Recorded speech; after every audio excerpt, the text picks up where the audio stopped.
She might be like, hey, you said you're hired. How come you didn't call me? But I don't want you. All right, we're dealing with 80 degrees Fahrenheit. It's 208,302 miles on the odometer. It's February 20th of 2024. Welcome back to the Please Subscribe show, or really just the Cole Spivey channel is really what it is. But that means to subscribe. So please subscribe, gives you an action. But we're going to talk a little bit about screenplay writing and bad dialogue.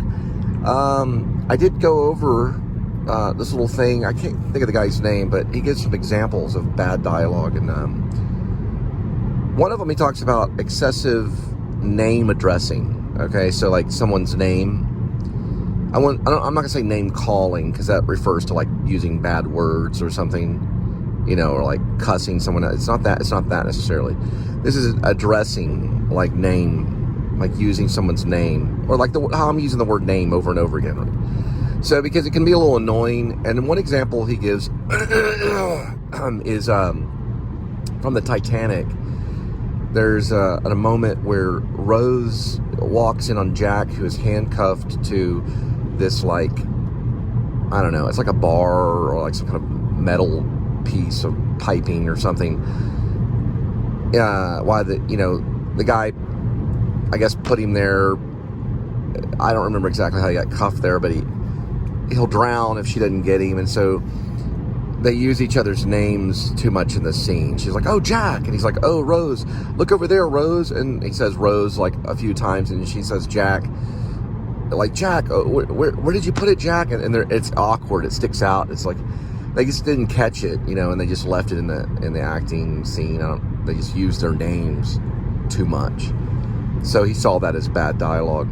I don't think it's but a good example would be in The Godfather, or either part 1 or part 2. I don't really remember, but he uses the word Fredo when Mo Green is calling him out. His brother, his name is Fredo. I guess it would be Al Pacino's character. I guess his name is Michael.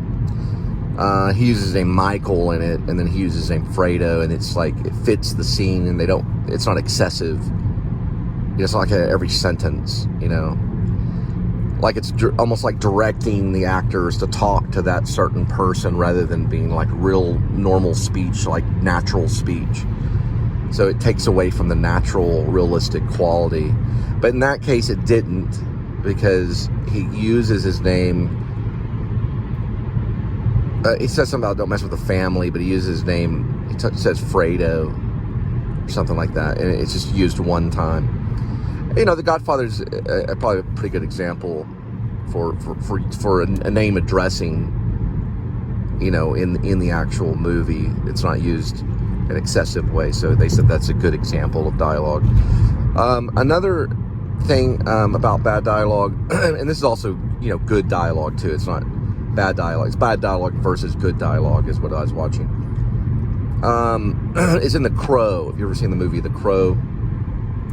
So he said that, you know, like bad dialogue is preachy dialogue, which I kind of, you know, I went through Grace A.K. Ware vlog in my head. I thought, well, there might be one moment that I'll address and see, but the character is an ex-preacher, is an ex-minister, so he's going to sound a little preachy at times because that's just how they are, you know. But in this case, this is a character that's not a minister. He's the Brandon Lee character, you know, the protagonist who is killed and then he's resurrected. And I guess he goes out and kind of like saves people, like almost like a superhero kind of thing. And he finds this one lady who's shooting up or something. So he says the word, you know, morphine is bad. You know, it's like they see it as like bad dialogue because, you know, he was being preachy in the dialogue, you know, or making a point. You know, it's like drawing attention to itself. And I can see how that's bad. It can be bad when those things happen. And then, of course, another example he gives about bad dialogue, that like the number one example, is the movie The Room. You know, the movie where the guy goes, oh, hi, Mark. You know, that one. And he's obviously using his name. That's a bad example of excessive name dropping, you could say, or name addressing. And we got a lot of traffic right here coming up in Fort Worth. It's about 4:43. I mean, it's a lot right here. A lot of people coming to Fort Worth. You can see they're all headed west right there. But yeah, The Room is like a perfect example to watch bad dialogue. And, you know, some people feel that movie was just, you know, I've never watched it all the way through. You know, it's a disaster. It really is. But Why Soon or something like that? I can't remember think of his name. I don't even know his name. Why something. I know his name. I just remember his name. Why. His name has the word why in it. Tommy Why Soon or something like that.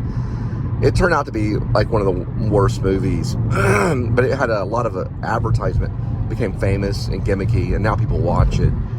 I like the James Franco remake, or really it's a movie about Tommy Wiseau, whatever his name is. And you know, he's a guy that had a little bit of money, sold money selling blue jeans, and made this movie, and then advertised it on a billboard in Beverly Hills, or at least in California, I don't know exactly, off Ventura or something, for many years, and it got some attention. And it's supposed to be kind of like how you don't make a movie, you know, though it's kind of an example of how you don't want to make a movie, but yet it's still a cult classic movie, and it's very famous. So that kind of defeats the purpose of the whole thing, you know. It's like, well, his bad dialogue ended up working out, you know. So I don't know. It's kind of you can't really figure it out. Really, to be honest, as long as the characters are kind of talking from their point of view to a certain degree, then it will move the plot forward, maybe, or whatever. You know, I don't know.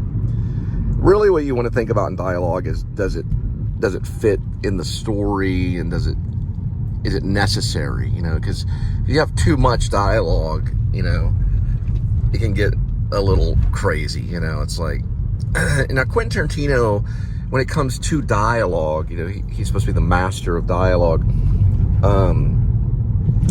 I don't completely 100% always agree with that, but he has what's known as memorable dialogue. So you can quote a Quentin Tarantino movie. Everybody can, you know, like, say what again? What country's what from? You know, all that stuff. That's just, you know, that really, it does fit, but it's also kind of a decorative aspect of what's going on. If you imagine the characters kicking in the door and just shooting everybody and then walking off with the case, and there's no dialogue in that scene whatsoever, the movie probably would still maybe work. But Quentin, he uses dialogue as almost like a character in the film. So it's like a dressing or like a decorative kind of thing. And he does it in a way, maybe, you know, that's almost, some people compare him to Shakespeare a little bit.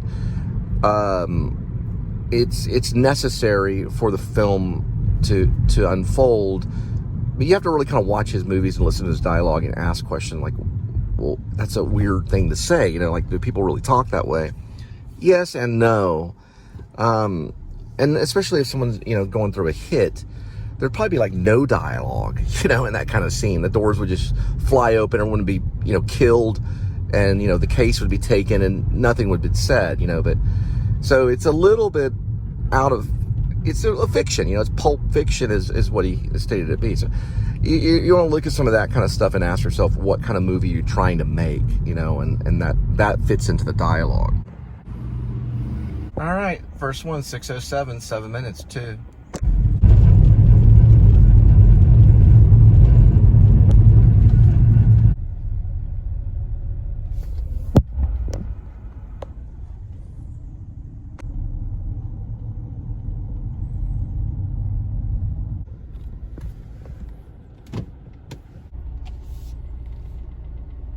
All right, next one, 6:17, 6 minutes, 2.1 miles.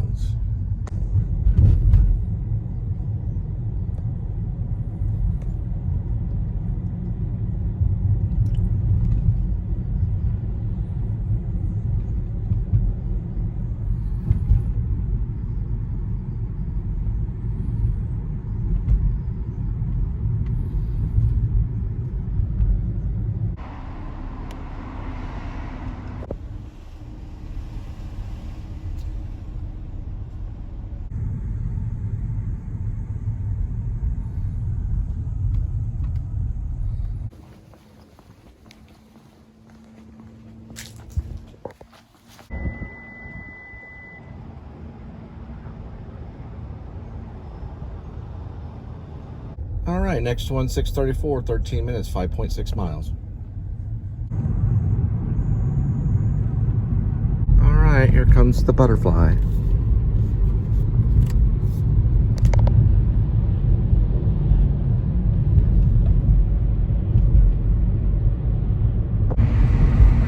Skyline of Fort Worth, and there's the Trinity River. We'll be coming across go-karts at Rockwood.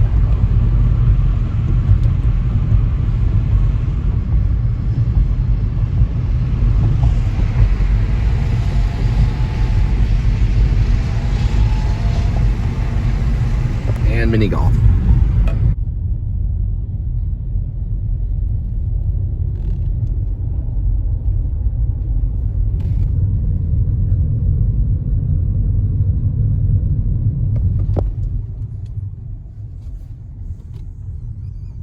Turning into White God here for a second.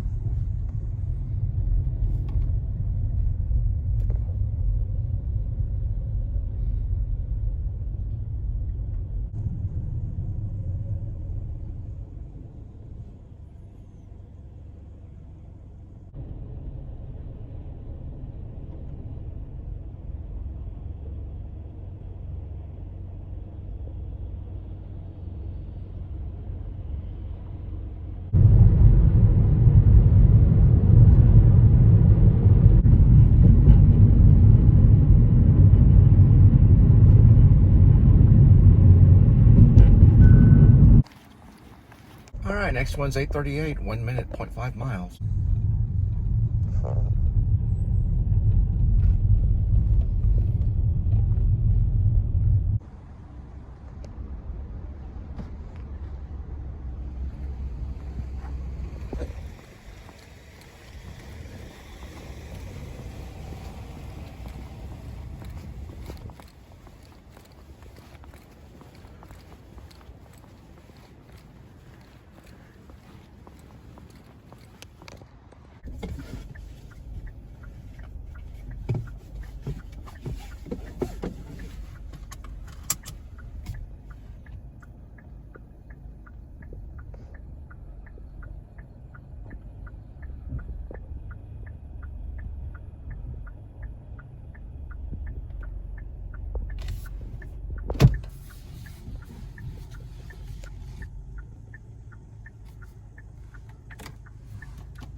Like another night of delivery. I head back and see Linda and Kitty.